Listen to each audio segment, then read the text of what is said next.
not only marks a hallmark in our nation's endeavor to reconstitute a new Iebc, but also buttresses the importance of dialogue in our country, because these bills have emanated from a process where we all came together as a country to dialogue, and through dialogue we've been able to surmount most of the challenges that faced our country at the time we came together as NADCO. And I am certain, Your Excellency, even now and moving forward, this signifies that new move that through dialogue we can talk to each other and be able to surmount all the challenges that bedevil our country. With those few remarks, Your Excellency, allow me to invite my co-chair, our former Vice President, who co-chaired with me the NADCO process, to give his brief remarks.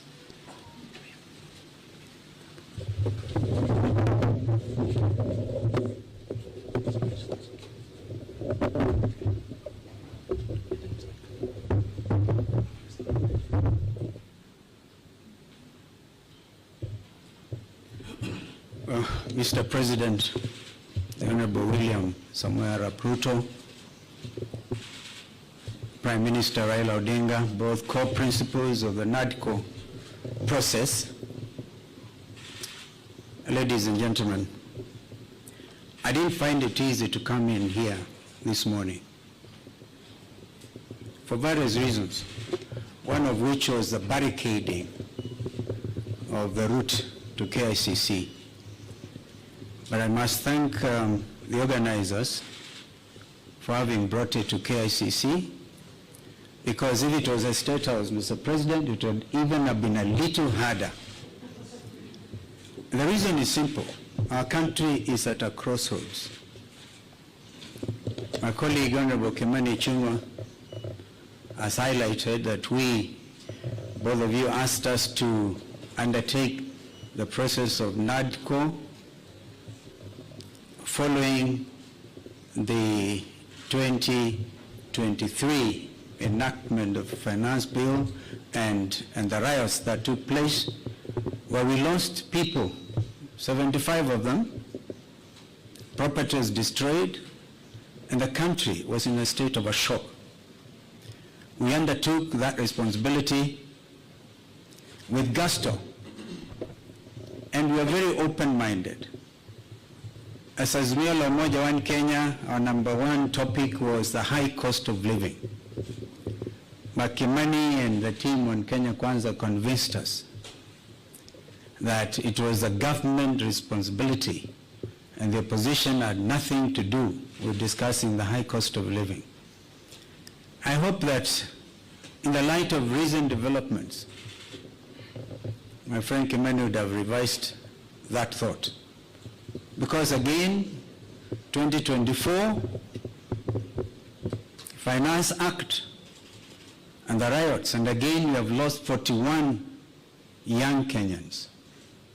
This time they came in the form of Gen Z, but they are Kenyans. They have a right to belong. In fact, they're carrying the national flags. They've done it better than we did when some of us nearly got killed.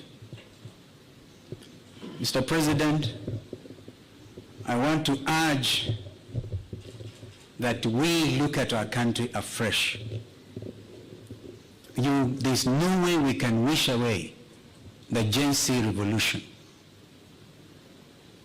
And if we were to begin to be honest with ourselves, perhaps we need now to go back to Bomas, because during the presentations, Kimani and Cheruyot may remember, and Wandai was deputizing me, that a lot of Kenyans wanted us to open this space. The space has been opened by Gen Z. I wish we had moved with speed. It has taken inordinate delay to get to where we are today, to get the first product out of NADCO.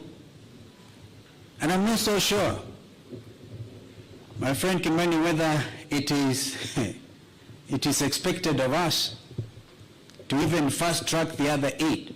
They have to be juxtaposed by the reality of the country and this new revolt.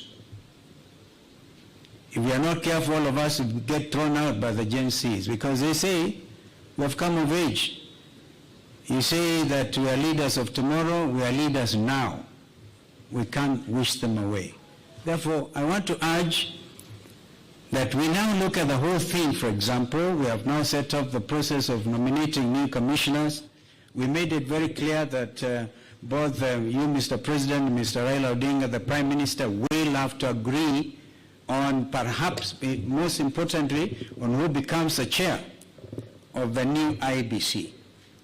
That principle of consultation was inbuilt, and I thank my colleagues because we didn't have to struggle much to agree. But now is the time. The country is at a crossroads. Can we, for a beginning, even in order to bring the country to normalcy, can we, Mr. President, order the Inspector General of Police, if he doesn't resign, can he remove the police from the streets? Can the army get out of our streets and back to the barracks? I thank you.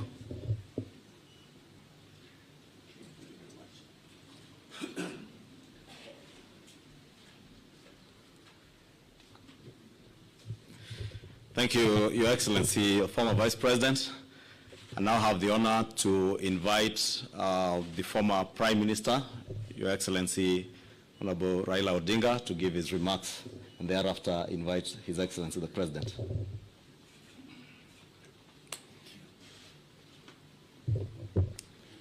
Your Excellency, my brother President William Samoei Ruto,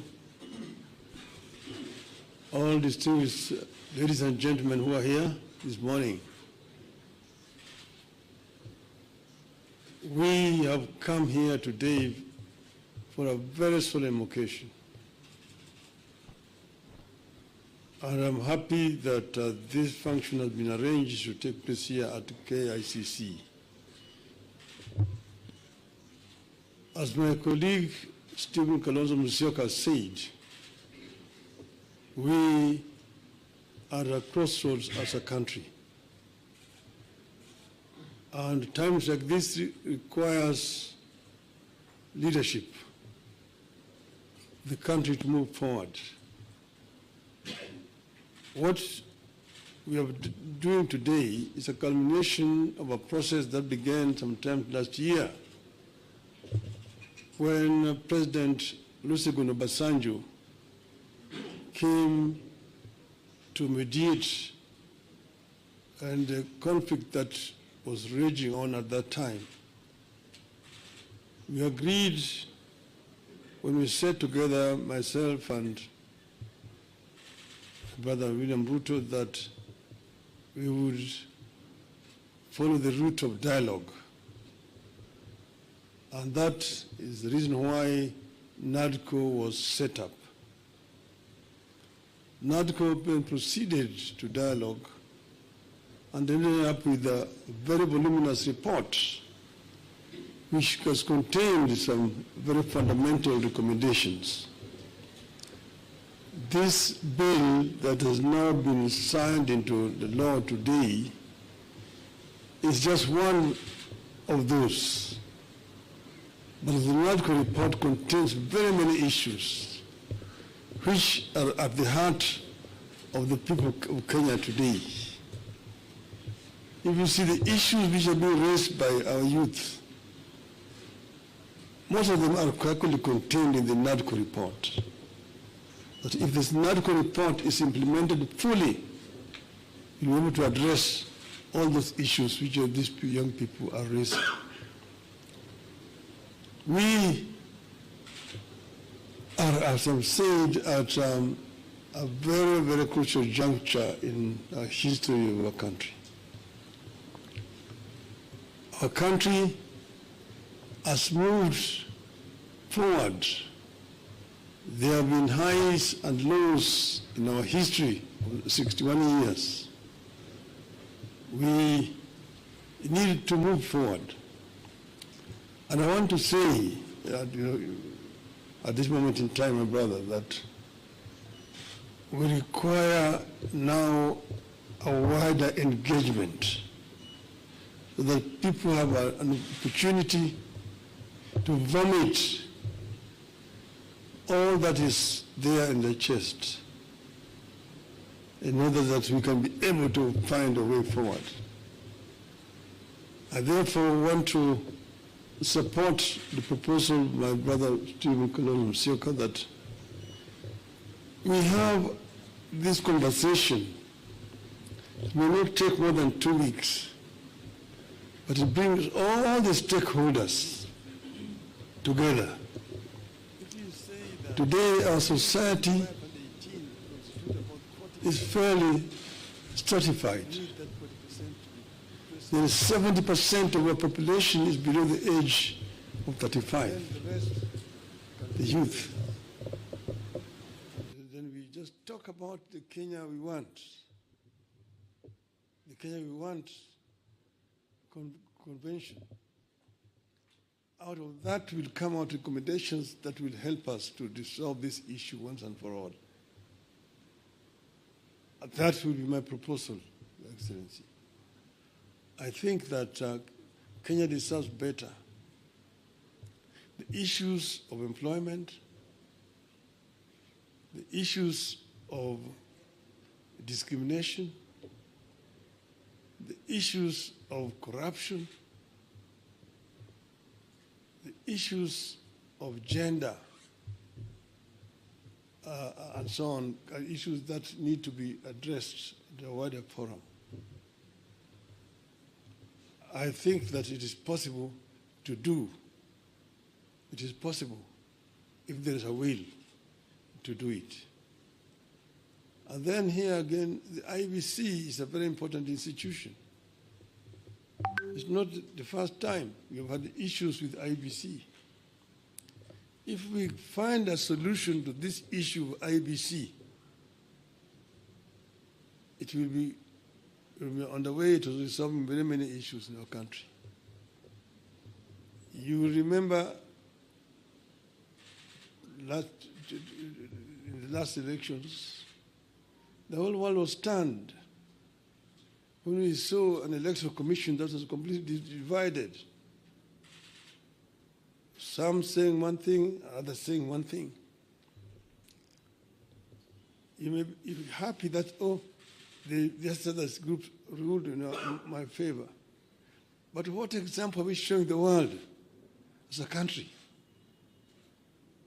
That in the process of a very important exercise, the commission is divided. Nobody knows whom to believe up to today. It is a shame on us. And we are sure that we have got men and women here in this country who can actually do a better job. And that will help to unify this country. Last year, we lost 75 precious lives. This year we lost another over 40 lives. To say nothing about those who have been wounded, who have been hurt.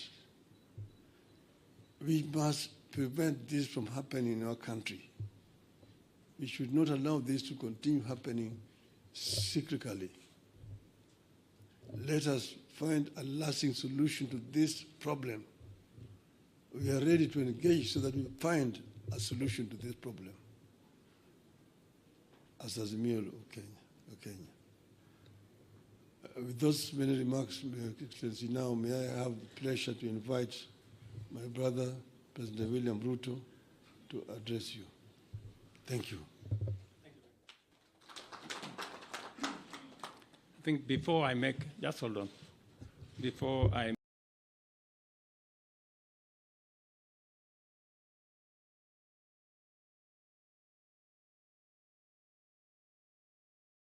make some remarks. I have listened very carefully to the leaders who spoke as it should be. But let me ask my deputy to make a few remarks so that I can conclude. Mr. Deputy President. Your Excellency, our President, Dr. William Ruto, Your Excellency, the former Prime Minister, Your Excellency, the former Vice President, the leadership of our two houses, members of the executive, and the press, Your Excellency, This is a great morning for this country because the constitution of the IEBC is a great step for our democracy. I want to thank you for the leadership that you have accorded this country in difficult times, and you are acceding to have the report that was bipartisan is a great step in the right direction in this country. In the situation we are in, we want to call upon the people of Kenya that violence begets violence. Now that the president has accepted to have a discussion with our young population, with our leaders, we call upon the people of Kenya to give dialogue a chance, to give consultation a chance, get off the streets, stay away from destruction of property, because Kenya is greater than all of us. And I think, Your Excellency, you have the capacity to lead us in that direction where there is consultation and all Kenyans are able to agree on the way forward. With those few remarks, it's my duty to ask Your Excellency to address the country. Thank you. Thank you, Mr. Deputy President.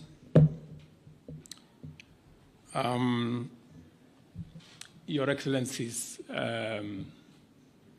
Vice President, former Prime Minister, former Vice President, the two speakers of our National Assembly and Senate, leaders of majority, fellow leaders present here.